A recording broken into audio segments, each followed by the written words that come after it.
Consequences are important when you're parenting toddlers, but they're not going to solve all your problems. And I feel like this is where people get stuck. But I have a student who I have worked with a handful of times. She has some of my guides, and she was asking me about one of her toddlers hitting a lot. He was hitting her. He was kind of like being really handsy all the time. And she was saying, every time, he hits me, if I'm holding him, I set him down and I say, I can't let you do that. I don't want to hold you if you're going to hit me.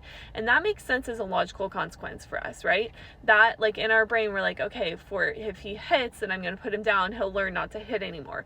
But she was missing this piece of getting curious about the underlying need, which is something that I feel like a lot of parents just completely skip over and then wonder why the consequence isn't working. And for her son, he was hitting because he was overwhelmed. He was like, after talking with her a ton and going back and forth about like what situations was this happening in, it was because he was overwhelmed and he wanted to be alone. He needed space, right? And so he was hitting her and he was getting what he needed. Every time he hit her or hit his brother and he went to his room to spend time alone or she set him down, he was getting what he needed.